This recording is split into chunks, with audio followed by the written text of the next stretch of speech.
Amazing. Okay, we are live. Happy Wednesday, February 11th. Already have some folks in the chat. That is amazing to see. Thank you so much for being here this afternoon or morning or evening or middle of the night, wherever you are. Yeah, like I said, welcome. If this is your first live stream with us, thank you for joining. If you are coming back for more from a previous live stream, welcome back. To get started, my name is Kate. I am on the marketing team here at Bolt. Why don't we do a couple quick intros? I'll pass it to Alex real quick. Hey everybody, Alex here, COO at Bolt. Excited to be back on another live stream. Amazing. Brandon, you want to go next? Sure, yeah. I'm Brandon Charleson. I own Top of Funnel. Also work closely with the Instantly team as an AI consultant, and happy to be here today. Thanks for having me. Thank you. Otto? Hey guys, I'm Otto. Great to be here. I'm an account executive at Instantly. And fun fact, I've been an Instantly user long before I was an employee here. So here to answer all your questions about Instantly. Amazing. Well, we will get to kind of what we're talking about today, but I just wanted to get some kind of housekeeping items. If this is your first live stream with us, we are streaming currently on X, LinkedIn, and YouTube. YouTube is our most active chat. So if you're in a chat that's just a few people, pop on over to YouTube. We got quite a few folks already in the YouTube chat. So definitely pop over there. Please put your questions in any of the chats, X, LinkedIn, or YouTube. We will be answering them throughout the call, so don't be shy. Put in questions. Let us know what you're building. You know, we can take some live suggestions here as well. This is unscripted, so definitely keep us on our toes. No, I'm just kidding. And this will be recorded and added to our YouTube channel after this call. We will also be sending a follow-up message via Luma. So if you registered via Luma, you'll get a message following up with like all the resources and the recording and all that good stuff. Yeah, I think that's it. Okay, to start, Alex, I think I'm passing you the baton here. Awesome. So if you guys have been following along with everything that's happening with AI-powered development, and maybe you read the Twitter threads and you've seen a lot of the same stuff as I have, that when everyone can build and the gap between your idea and deploying your app to production starts to shrink, which it certainly has shrunk a lot over the last 14 months since we launched Bolt. Now the number of folks who can actually realize their ideas into the real world has gone up. And so the competition point has moved a little bit from, can you amass capital and hire a team of developers and get your idea out into the market, to now everybody can get their idea out into the market with tools like Bolt, and the attention and distribution of your idea starts to become more of the intense point of competition. And so I think for everyone in this space, whether you're building an agency or just freelancing or actually looking to create a startup SaaS company, you need to be thinking about marketing and distribution. And so this is a little outside the realm of what we normally focus on in the live stream, but today we're bringing on our partners from Instantly to give us a bit of a walkthrough of how you can think about getting your app, your SaaS tool, your business of any kind, really, out into the market and in front of folks that may be good customers for your service. So excited to dig in, and I'll kick it over to the Instantly guys to get started with our demos for the day. Yeah, amazing. Beautiful. Thanks, Alex. So I'll give a run through of what Instantly is, and then I'll pass over to Brandon for the run through and the demo. So at heart, Instantly, we're a sales engagement tool, helping you source clients through cold email. So whether you're an agency owner, founder, go-to-market team, sales, marketing, SaaS product, through cold email, that's what we specialize in. So from setting up the right amount of domains and mailboxes to protect your main domain, so you've got the infrastructure, from then sourcing the leads from Supersearch, which is our database of 500 million B2B verified leads, to then the sequencing of the actual emails to nurture and pull those and build those relationships and pull those clients in, to then managing the responses of that through Unibox and our AI reply agent to essentially get you the meetings that you need to then get the conversions and sign up the clients that you need for your business. So that's what we do. Powered by AI, we've got some awesome use cases of it, which you're going to see very soon. So yeah, super excited to be here and show you all. But I'll pass over to Brandon now. Thanks, Otto. Thanks, everybody. So yeah, basically, just like what Otto said, I own Top of Funnel, which is an agency where we help with go-to-market strategies and helping bring idea to customers and basically raise top-line revenue, right? And one of the things that I want to cover before I dive in is really there's a philosophy of 0 to 1, which is the idea to an MVP.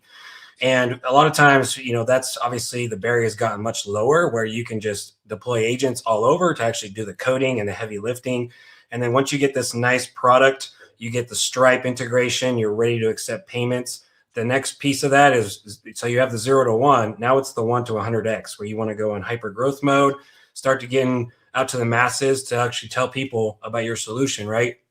And then start to actually get paying customers well beyond friends and family. And the real market is ultimate validation, right? They're the judges to tell you if your offer is actually going to stick or not. And that's what I'm going to show here. So I'm going to share my screen real quick, and then we'll dive in.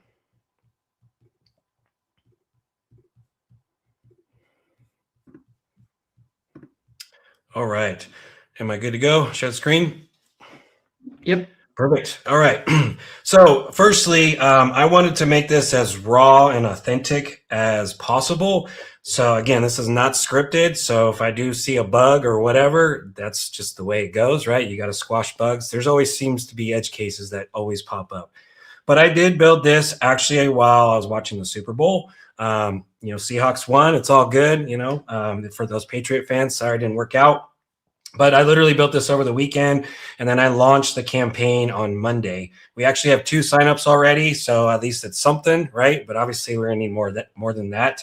And the idea here is I wanted to just, there's a lot of ideas out there. I'm like, okay, what can really solve a problem that I know exists that is simple to build and just get one really good use case or at least one good solution? There's always big ideas.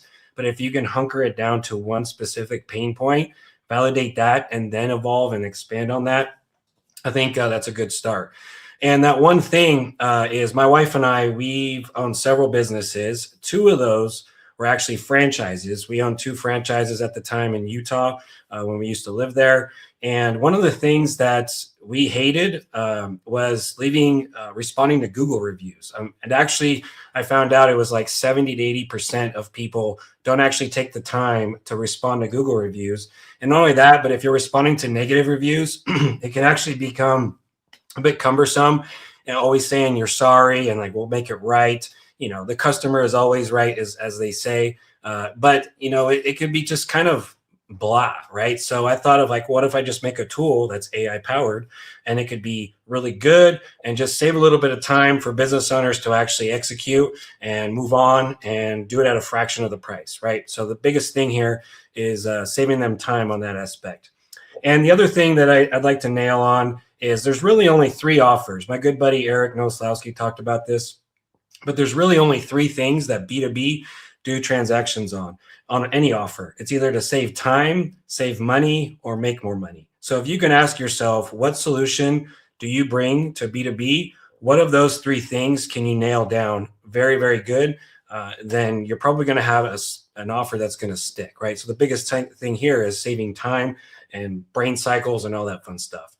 I purposely, a lot of us are a bit of perfectionists, like, oh, move that graphic here and UI this and all this other stuff.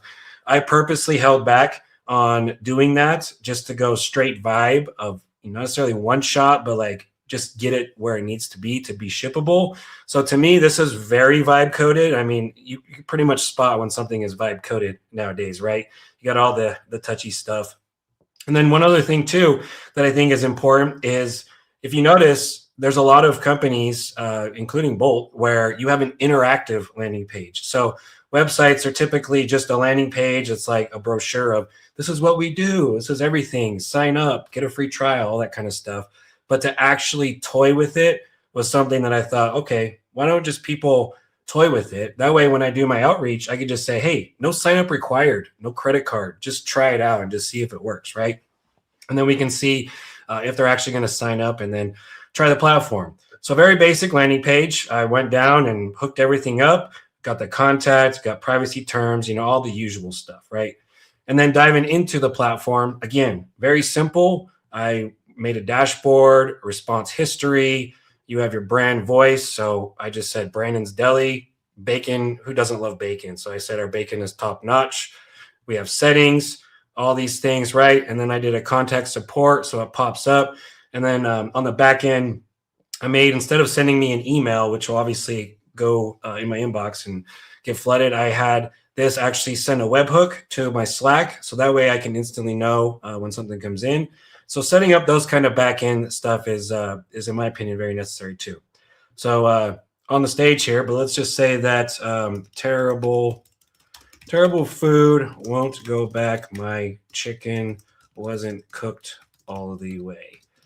And then if I go witty and then hit generate response, this one is actually using 4.0 mini just because it's a very cost-effective model, right? So for margin, things like that, as a business owner, you want to look into that. And you can see that it's very tailored. Oh no, that's not the experience we aim for at Brandon's Deli, right? And then it actually was personalized. So then I could just simply copy it, put that into the reply, and then go from there. And you can adjust the star ratings based on the review. But the idea here is pretty much to accelerate the response times, right? So very simple. Of course, I would love to add more to this and add more integrations, but I wanted to pump the brakes, get a V1 shipped, and in fact, I shipped it, right?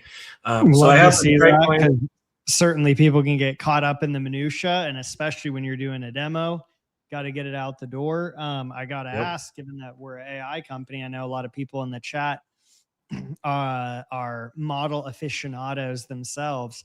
Which model did you use for generating the responses? I love it.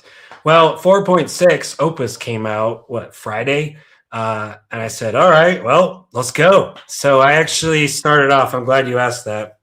When I put it all together, I started off and I front loaded the context, which I'll dive here in a second, is 4.6, none other than that, right? That's the best flagship model.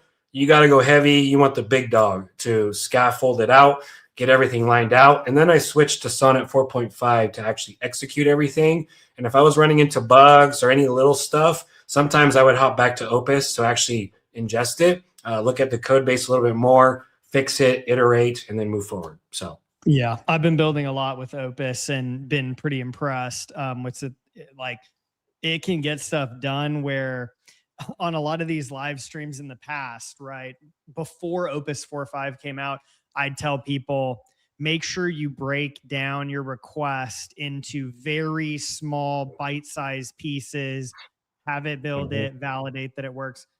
Still good advice if you're new to this, especially, and you really want to avoid having to do any debugging, etc. What's really impressed me with Opus, though, is I can give it a pretty good chunk of instructions and let it rip, and it will do a pretty incredible job of building out 3, 4, 5 things at the same time. I don't know what your prompting approach looks like, but that's what I've found. Spot on.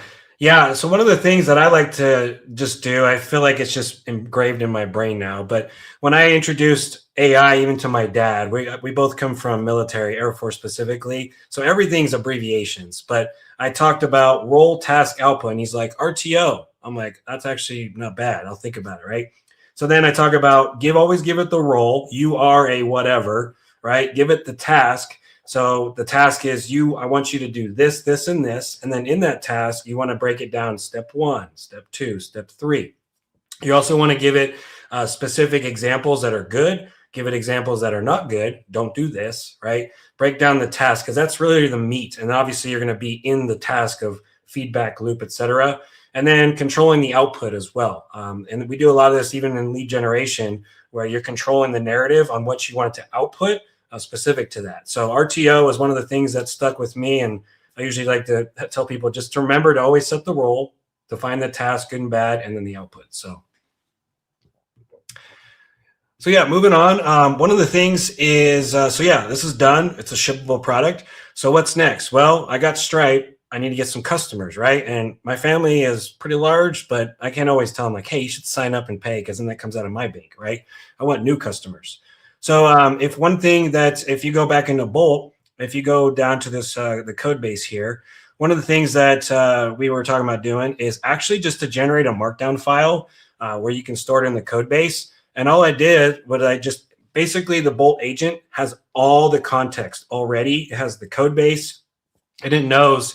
Basically, you can use Sonnet or Opus to actually leverage and help you get to new customers. Like, yeah, start off with this, or maybe restaurants are going to be a good start, right? It's going to really help mold and even come up with copy based on all the context. So try to use AI as much as possible to leverage and actually execute on that. So it developed a markdown file, talked about everything here, and it's really worth just reading in yourself, of everything that we want to do. So yeah, there's the markdown file. It's really worth just kind of storing that across. I think markdown files are pretty much everywhere on everybody's computer now, right? So that's pretty much the standard now. Hopping over to Instantly. So Instantly has pretty much an agent called Instantly Copilot. And just to keep it really simple, I didn't follow the frameworks whatsoever just because I want to see what it was going to come up with. But it just said, I want to find the owner, general manager, marketing director, etc., and find this. And he said, thanks for sharing. Okay. Breaks it down. And then it asks pretty much if I want to generate filters or any sort of existing filters. I said, no, do it from scratch. It went through, formulated a search, came up with tons of leads, right? So obviously that's, too much at one time. And then I noticed that it was actually all over the world. So I'm like, well, let's just start with the United States here. So then I just said, let's also make sure this is United States only. And then we narrowed it down, went to United States only, of which you can actually go into right here. If you open in Super Search, that's actually going to populate all of fields for you already in the database. From here, you just find emails, which, you have credits, and you can pretty much enrich everything. Basically start to put together a list of verified B2B leads, and you can actually start to add them to a campaign and everything from here, right? And then if you go into the campaign section, just for privacy purposes, obviously I can't show emails and things like that. But the idea here is you can launch a new campaign, which is exactly what I did. You type out copy, you take the copy suggestions of how you really want to make it relevant. Don't try to overthink it. Just get to a point where it's a new conversation. Design your campaigns. In this case, it's 3 steps with 3 days between. And you just get verified leads there. You add an infrastructure, kind of like what Otto was talking about, aside from your main domain. And then that's when you can really start to go, pretty much ham on generating leads from there. So that is essentially from idea, going out to execution of actually letting people know more now. So what's next for me? Well, I got to iterate, test, maybe do some polishing work on the actual app to make it more relevant. Get customers, get their feedback. What can I do to improve it? And that's where you get that feedback loop to actually have a viable product. So that's it for me on this one. I'm happy to answer any questions and dive into anything, and we can hack this thing up even more. So let's have at it. Very cool. So you guys must work with a lot of agencies and freelancers and small businesses that are looking to add customers this way. Could you give us some of the, top things that you see people run into early on if they've never done cold email before? Yeah, for sure. I think the most important one is infrastructure. So a lot of people start cold email and think, I've already got my email set up. I've got my main domain. And then they start sending from that. But in reality, if we start sending large amounts of email from a main domain, it's going to get flagged by Microsoft, Google, which is not what you want, because then it makes your operations as a day-to-day business owner, sending invoices, speaking to clients, speaking to employees, very, very difficult. So what we do, and it's a great analogy that Brandon actually gave me, is you have your main domain, that's the core. And then you have these other domains. So like bolt.new, you would set up trybolt.new or getbolt.new, hqbolt.new, so on and so forth, to essentially have these minion accounts, which you do all the sending from. Okay, they're still linked to your main domain. So if anyone searches these, they get brought right back to the main domain. So there's that full circle and that trust there. But it just gives you the infrastructure to land in the main inbox, to not get flagged, while protecting your main domain at all costs. That's the most important part, because it doesn't matter if Alex or Mosey wrote your copy, or Brandon. I've seen Brandon's copy and it is very, very good. If you're not landing in the main inbox, no one's going to receive your message. That's the first one, I'd say. The second one, and I'm going to go through three. The second one would be leads. Obviously, we need leads. They have to be verified, even the catch-all ones, completely verified leads. Because if you don't, then it's going to jeopardize the campaign. It's going to start bouncing. So through Super Search, our database, we partnered with 6 of the best email verifiers: ICPs, Find Email, Prospero.io, Lead Magic, Wizzer, and Contact Out, only providing completely verified data. So that's step 2. So you've got the infrastructure, you've got the data, and then the copywriting, as Brandon showed you in the sequencing. No links, no images, no attachments. If you start putting links, images, and attachments in to start with, especially for the first email, you're kind of guaranteeing that you're just going to get that chucked into the spam folder. So you want to land in the main inbox. You want to generate a response, and basically just get someone to raise their hand and say, "Yeah, I'm interested. Tell me a little bit more." Then you send them the booking link. Then you send them the PDF or whatever it is that your sales process starts once you've generated that lead. But that would be the 3 steps that people run into. If you follow these deliverability guardrails, you will land in the main inbox: infrastructure, leads, and then with the copywriting, no links, no images, no attachments. Also, keep it short, sharp, 10 to 20 seconds read time. You don't want to be sending people paragraphs. They don't know who you are. So short, sharp, to the point, infrastructure, leads, then you'll be good to go. Yeah, I can definitely countersign a lot of those points from the early days of Stack Blitz.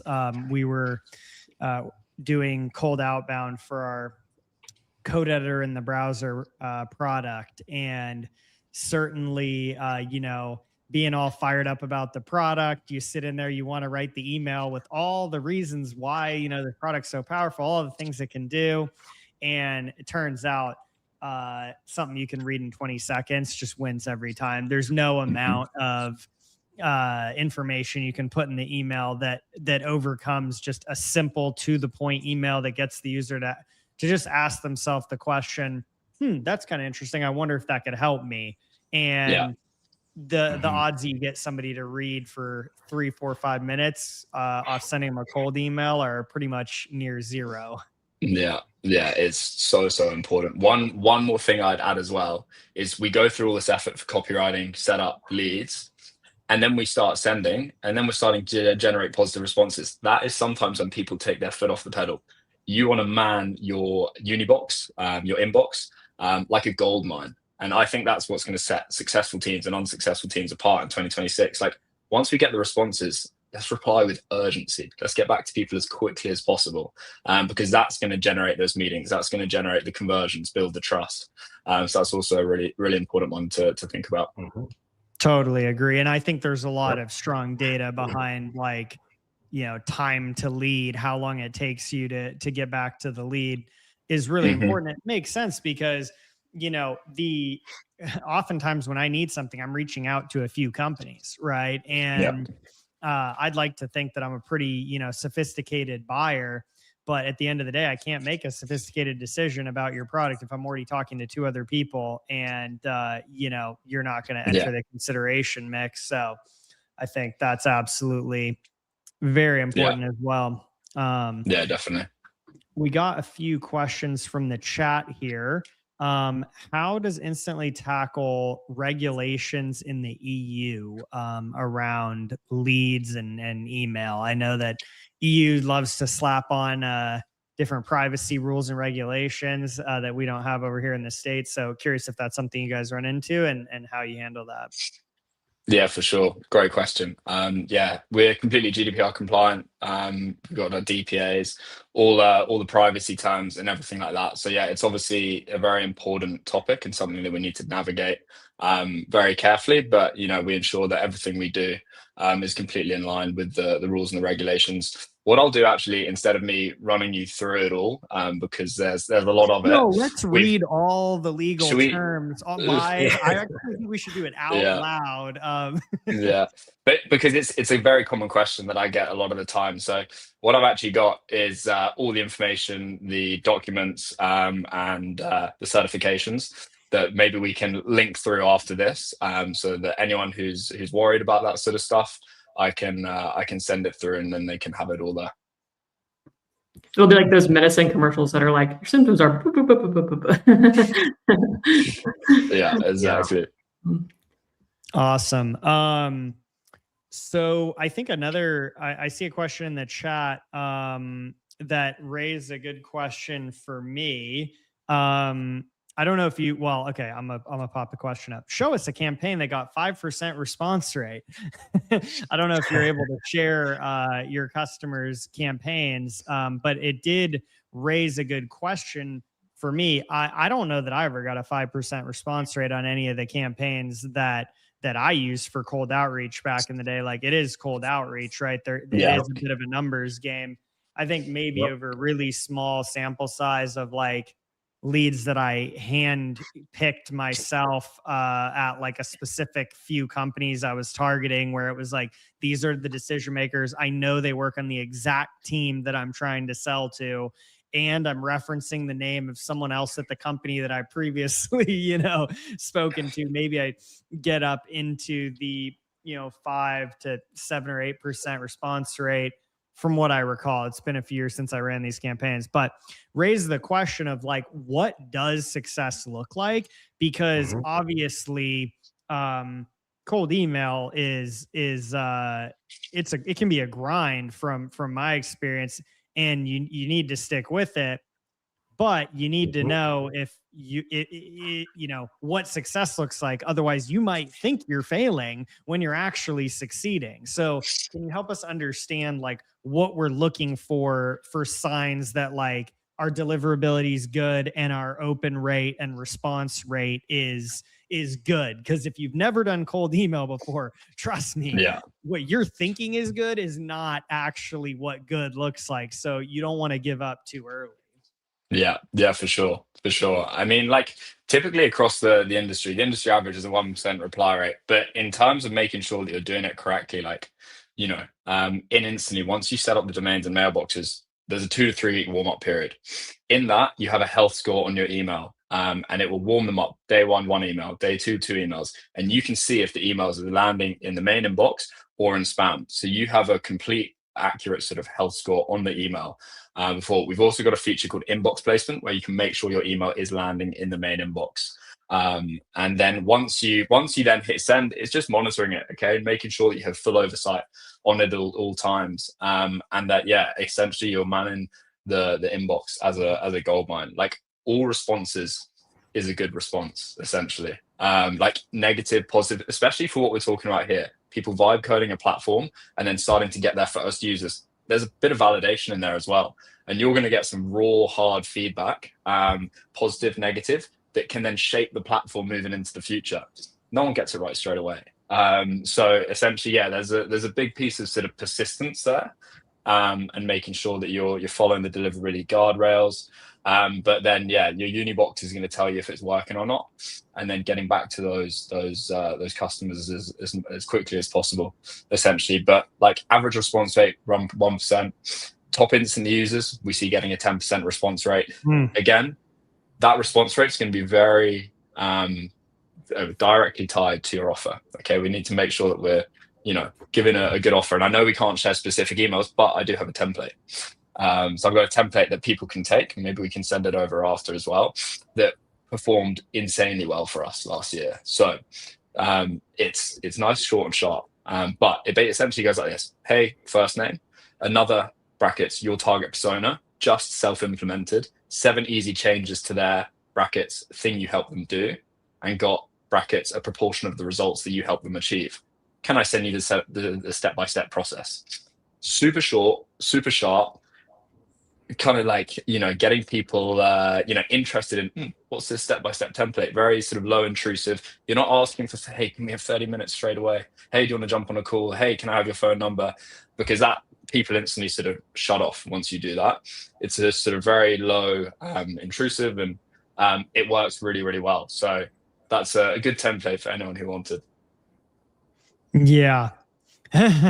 Yeah, totally. And I think that's exactly what my experience has been. It's like 1% response rate is industry average. So if you're cracking if you're getting there, okay, your copy is probably like directionally, like you're in the ballpark of the right length and hitting relevant phrases that resonate with your audience. And if you're getting above that, like, good on you. You're either your offer is just extraordinarily strong in your market set, or you're doing an above average job of only emailing people who it's relevant to, or you just have absolutely unlocked some little mentally like attractive copy, piece of copy that's just hitting for people. The other thing to keep it, so okay, I think that right there is a big nugget for people that haven't done cold email, right? So if you're getting 1%, don't give up. Keep refining your targeting, your copy, and improving your offer, and taking the feedback you're getting from the responses and any demo calls that you're getting, and keep going. Because I know when I first started out, I thought 1%, what am I doing wrong? And actually, no, you're in the game, and you're just you need to optimize from there. 100%. I guess something I should quickly talk to as well is in cold email, like the whole point of it is finding your winning copy. Okay. Once you have your winning copy that generates a 3, 4, 5, 6% reply rate, you're laughing. But there's a process to get there, which is what you just sort of spoke to and what we were talking about. So another feature in the platform is you can do A/B split tests. You put together a 3-step sequence, and you can do 3 emails per sequence, per step in the sequence. And there'll be different emails, and you want to test some different subject lines, some different copy. So use the template that I just gave you. Use a case study template. Use a numbers-led template. Use a slightly longer one. And then essentially you'll send that all, and you'll send it to 1,000 leads. They'll each get 333 emails each, or it'll be split between that evenly. And then on the back end of that, you can go into the analytics, and you can look at what people responded to. Which subject lines did they like? Which copy did they like? And then from there, you can get rid of what doesn't work, and you can double down on what did work.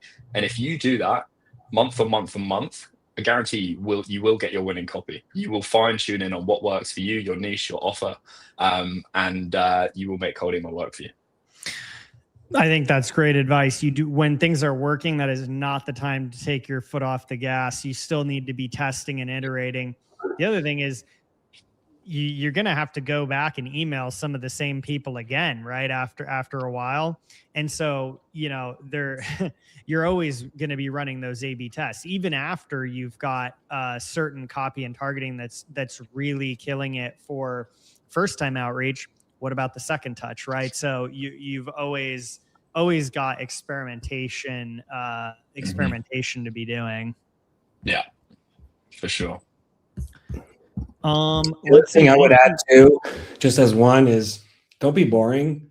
Add some humor to it. Be human. If you can strike an emotion, namely not make them mad, but make them laugh, we found it to be really good too. You try to put like relevant humor behind it around a pain point, because even if they're not interested, you at least got a rise out of them. So a lot of emails is just text, right? But if you can get some sort of hook on emotion, that usually helps as well. So I used to send this email as part of a cadence.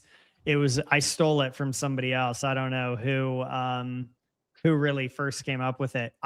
It came into my inbox cold, but it's like if they haven't responded to a couple of emails, it was like a squirrel, like a picture of a squirrel just looking like really like sad and like, looking at him and being like, and I think the copy was just like my face when, you haven't responded to any of my emails, but if I have the wrong person at the org, like, just let me know, and I'll I don't want to waste your time, something like that. But that was one of my favorites that I had put together.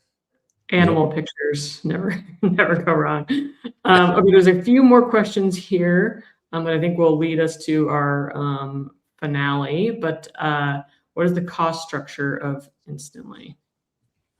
Go ahead, Otto. Yeah, great question. So we've got a couple different softwares. We've got the outreach software, we've got Super Search, and then we've got the CRM. So you just pay for what you need.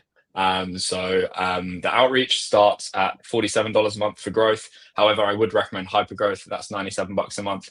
It just gives you access to the APIs. You can integrate it with whatever you want, your favorite go-to-market tools. And then similar with the Super Search, that starts at 47, then it goes up to 77, 97. So you just buy the amount of credits that you need. But yeah, in terms of the outreach, 47 or 97, depending on the emails you want to send. Growth, you can send 5,000 emails to 1,000 contacts. Hypergrowth, 100,000 emails to 25,000 contacts. So either or, but the best way to understand what the pricing structure is and what's right for you is honestly just to go to Instantly.ai and book a demo with myself or one of the other team. And then what we do, we guide you accordingly based on your specific needs. If you're bringing leads to the tables, you need infrastructure, the outreach tier that you need to be in, and then you'll know exactly what you need to get from there. Just to add that a little bit, it's just on the infrastructure. I see a lot of times clients, they're not sending enough emails. So you want to have domains and inboxes that also support that for amount of outreach. A lot of times people send, 50 to 100, they're saying they're sending a ton, but it's in the thousands usually. So you usually want to have an infrastructure that's beefy enough to actually support your outbound. That kind of leads into this last question that we have time for addressing today from Laurent around how you would recommend approaching someone that's just getting started, but has a pretty strong flow of leads. Great question. When we work with clients, the thing that because again, to your point, reply rates are we usually say in the range of 1% to 3%. Anything north of that is better. If it's lower than 1%, either your targeting's off, your infrastructure's burned, or your offer is just vanilla or not good, right? So those three things we like to diagnose and see what is actually going to hook with the right relevant audience, things like that. But generally, bottom line, we like to say, hey, send 1,000 emails a day. That's usually for what we do. We usually buy something like 40 domains across 120 inboxes. You don't have to start that big, but I would say at least get 20 domains, 10 to 20. So you can send, that's somewhere around 500 to 1,000 emails per day. And then that usually dictates, per inbox of how many you can send per inbox, which is usually around 30 is the sweet spot. So you want to have an infrastructure that's beefy enough to actually support outbound fast and effective, right? So if you're going through 250 or 300 emails per day, it's going to be a long while before you actually get data. Think of it like marketing and ads. You need to get the impressions, you need to get the eyeballs to actually catch the attention to actually support your top of funnel to middle of funnel, right? And if you're in that 1% to 3% reply rate, that is usually going to go to your middle of the funnel, which is trial signups, demos, things like that. And that's going to dictate your overall volume based on the balance of your offer, who you're targeting, what are you saying, that sort of thing. Very cool. Okay. Over to you, Kate. Awesome. Okay. So if you're like, what is Instantly? How do I get started? I have to send 1,000 emails today. We have a code for you here.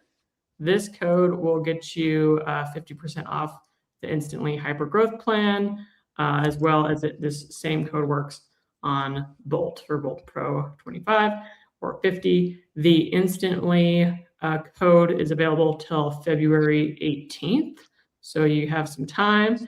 The Bolt code is only available for 24 hours.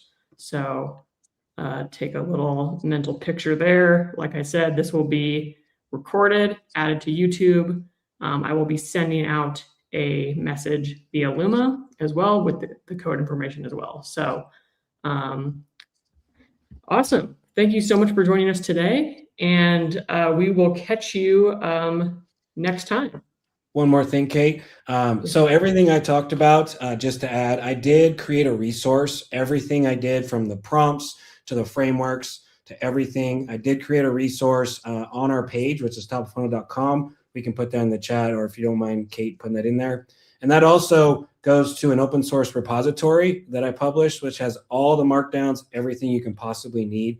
I would essentially fork it or clone it, put that in AI, and then just say, walk me through this. And you'll have probably good outcome there, hopefully just as much as I did. So Yep, I just included that link in the chat here, but I will also include that in the follow-up as well. Great resource, has all the prompts and kind of the thought process that we went through today. Awesome. Awesome. Thank you so much, everyone. Catch you next Thanks, time. Ian. Thanks, Great to everybody. chat. All right. Bye-bye.